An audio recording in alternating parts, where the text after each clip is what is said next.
السلام علیکم ورحمۃ اللہ وبرکاتہ۔ اگلا سوال لیتے ہیں، نائروبی کینیا سے سوال آیا، نام ہے محمد شکری۔ یہ پوچھ رہے ہیں سیلیبریٹنگ میلاد منانا کیسا ہے اور ہم کیوں نہیں منا سکتے ہیں؟ بسم اللہ الرحمن الرحیم، رب اشرح لی صدری ویسر لی امری واحلل عقدۃ من لسانی یفقہوا قولی۔ دیکھیے، پہلے یہ بات سمجھنے والی ہے کہ ہمیں کس کو فالو کرنا چاہیے، کیا رسول صلی اللہ علیہ وسلم کی تعلیمات کو فالو کرنا چاہیے، یا اپنے نفس پہ چلنا چاہیے، یا کسی علماء کی سکھاوٹ پر چلنا چاہیے۔ پہلے تو یہ بات غور کریں، ٹھیک ہے میلاد منا سکتے ہیں، اس میں کچھ بڑی بات نہیں ہے، لیکن جو لوگ میلاد مناتے ہیں، پہلے میرا ان سے سمپلی سوال ہے کہ دیکھیں کیا ہم رسول صلی اللہ علیہ وسلم کی تعلیمات کو فالو کرتے ہیں یا کسی اور کی تعلیمات کو فالو کرتے ہیں۔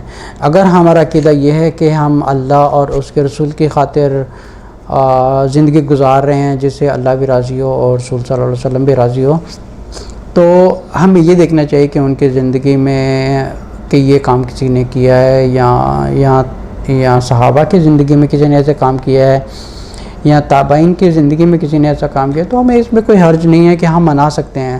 لیکن اگر جب ہمیں یہ چیز کا ثبوت ملتا ہی نہیں ہے کہ نہ تو رسول صلی اللہ علیہ وسلم کی پوری زندگی میں جو 4 صحابہ تھے، ٹھیک ہے، ابو بکر رضی اللہ عنہ، یا عمر رضی اللہ عنہ، یا عثمان رضی اللہ عنہ، یا علی رضی اللہ عنہ، یا ان کو چڑھے، یا امام حسین رضی اللہ عنہ، یا امام حسن رضی اللہ عنہ، کسی کی بھی زندگی میں دیکھ لیں کسی نے بالکل منایا نہیں ہے، نہ تو یہ کانسیپٹ کہیں سے پیدا ہوا ہے۔ اگر یہ چیزیں پیدا نہیں ہوئی تو ہم لوگ یہ کیوں منا رہے ہیں؟ ٹھیک ہے، یہ چیز ڈکلیئر ہو گئی۔ اگر سورۃ احزاب کی آیت نمبر 70 یا 70 یا 71 میں پڑھا جائے، اس میں اللہ تعالیٰ نے فرمایا، یا الذین آمنوا اتقوا اللہ وقولوا قولا سدیدا یصلح لکم اعمالکم ویغفر لکم ذنوبکم ومن یطع اللہ ورسولہ فقد فاز فوزا عظیما۔ اللہ فرماتے ہیں ایک مسلمان سیدھی بات کرو، کڑی بات کرو، اور اللہ کی اطاعت کرو اور رسول صلی اللہ علیہ وسلم کی اطاعت کرو تاکہ تم فلاح پاؤ۔ ٹھیک ہے، اب یہ جو لوگ مناتے ہیں، یہ قرآن کی آیت کہتے ہیں ان اللہ و ملائکتہ یصلون علی النبی یا ایھا الذین آمنوا صلی اللہ علیہ وسلم تسلیما، لیکن اس سے کیا ثابت ہوتا ہے؟ کیا رسول اللہ صلی اللہ علیہ وسلم نے منایا تھا؟ نہیں منایا۔ کہ ابو بکر رضی اللہ عنہ نے منایا تھا؟ نہیں منایا۔ عمر رضی اللہ عنہ نے منایا؟ نہیں منایا۔ عثمان رضی اللہ عنہ نے منایا؟ نہیں منایا۔ علی رضی اللہ عنہ نے منایا؟ نہیں منایا۔ ٹھیک ہے، اس کے بعد 4 علماء آئے تھے، امام ابو حنیفہ، امام مالک یا امام ابن حنبل، اور امام شافعی رحمۃ اللہ علیہ۔ اگر ان چاروں کی زندگی میں دیکھا جائے تو کیا کبھی کسی نے منایا تھا؟ کیا کسی نے ایسا کانسیپٹ بھی ایجاد کیا ہے؟ نہیں ایجاد کیا ہے۔ ٹھیک ہے، یہ عراق میں سب سے پہلے یہ چیز ایجاد ہوئی تھی۔ اب یہ ایک لمبی ڈسکشن ہے، لیکن میں صرف سوال کے اوپر زیادہ کانسنٹریٹ کروں گا تاکہ شارٹ آنسر دے سکوں۔ دیکھیے، پہلی بات ہے کہ ہم ایک اللہ کی اطاعت کرتے ہیں، اور ہمیں یہ دیکھنا ہے کہ اگر ہم اللہ کو اور رسول کو راضی کرنا چاہتے ہیں تو ہم صرف اپنے آپ کو ان کی تعلیمات کے ساتھ ایک لمیٹیشن باندھ کے رکھیں۔ We should adhere ourselves to the teaching of the Prophet صلی اللہ علیہ وسلم، اس سے بڑھے نا۔ ٹھیک ہے، رسول صلی اللہ علیہ وسلم فرمائے کہ اگر ہم لوگ اسی تعلیمات کے ساتھ ہی اگر جڑ کے رہیں گے تو باقی ہم ایک اللہ تعالیٰ کی مرضی کے اوپر یا اللہ تعالیٰ کی رحمت کے اوپر رلائی کریں گے۔ لیکن اگر ہم دیکھا جائے کہ میلاد ہم کیوں نہیں منا سکتے؟ ٹھیک ہے، منا سکتے ہیں۔ ٹھیک ہے، اگر ہمیں کہیں سے یہ سورسز مل جائے کہ کسی صحابہ نے منایا تھا، نہیں منایا۔ اچھا، پھر یہ جو لوگ مناتے ہیں، یہ جو علماء ہیں، یہ میری پبلک سے درخواست ہے کہ اپنے علماء سے یہ ایک سوال پوچھیں، کیا رسول صلی اللہ علیہ وسلم کی پوری زندگی میں کسی نے منایا تھا؟ نہیں منایا۔ کیا صحابہ کی زندگی میں کسی نے منایا تھا؟ نہیں منایا۔ کیا یہ جو 4 علماء آئے تھے ان کی زندگی میں یہ کانسیپٹ پیدا ہوا تھا؟ نہیں آیا تھا۔ پھر یہ میرے پبلک سے درخواست ہے، وہ اپنے جن کو یہ اماموں کو یا مفتیوں کو یا جتنے بھی علماء حضرات ہیں، پھر ان سے ہی جا کے سمپلی سوال پوچھے، پھر اگر ان لوگوں نے مانا پھر ہم کیوں منا رہے ہیں؟ اسی چیز کو بدعت کہا جاتا ہے۔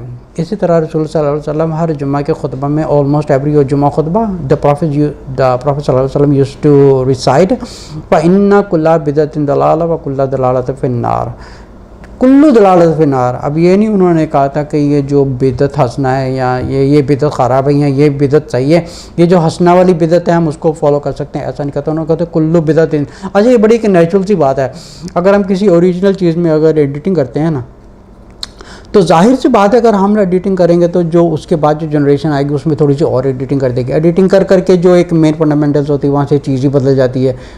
تو ہمیں یہ چاہیے کہ ہم جو ایک مین فنڈامنٹلز ہوتی ہے اس کے ساتھ اپنے آپ کو باندھ کے رکھیں، جو قرآن اور صحیح حدیث ہے۔ اب یہ جو احادیث ہے ان میں بھی ایک بہت سی خرابی ہیں، یہ جو موضوع حدیث ہیں یا ضعیف حدیث وغیرہ ہیں، اب بہت سے زیادہ میجورٹی لوگ ہیں جنہیں ان میں کلاسیفیکیشنز نہیں کرنا آتا، جس کی وجہ سے زیادہ لوگ بھٹک جاتے ہیں۔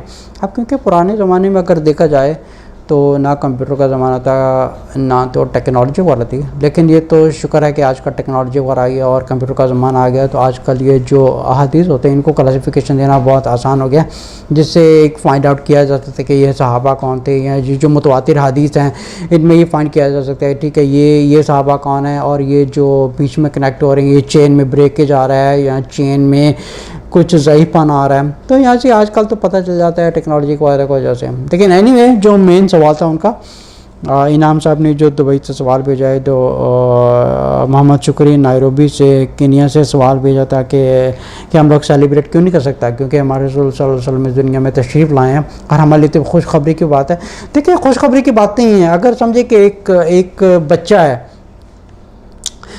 اپنی ماں کو کہتا ہے کہ میں ماں تم سے بہت پیار کرتا ہوں اور I can do any thing, اب ماں تو اس کو یہ نہیں چاہتی کہ یہ میرے سامنے ڈھول بجانا شروع کر دے یا ناچ گانا شروع کر دے جس سے وہ خوشی ہو جائے گی، اس سے اس کی کوئی خوشی نہیں ہوگی، اس کو خوشی ماں کو تب ہوگی جب اولاد اپنی ماں کے کہنے پر چلے گا، تب ماں خوشی ہوگی۔ اگر اسی طرح دیکھا جائے تو رسول صلی اللہ علیہ وسلم اور اللہ تعالیٰ کی ذات کو راضی کرنے کا طریقہ یہ ہے کہ صرف اللہ اور رسول کی تعلیمات کو فالو کیا جائے، جو قرآن میں لکھا ہے اس میں فالو کیا جائے، اور رسول صلی اللہ علیہ وسلم کی جو ایک سنت والی زندگی ہے اس کو اڈاپٹ کیا جائے، پھر ہم یہ جتنا ہے پھر ہم اللہ تعالیٰ کی ذات پر ریلائی کر سکتے ہیں، اللہ تعالیٰ کی رحمت ہم پہ نازل ہو، پھر اسی کی بیس پر ہماری بخشش اللہ تعالیٰ کرے گا۔ السلام علیکم ورحمۃ اللہ وبرکاتہ۔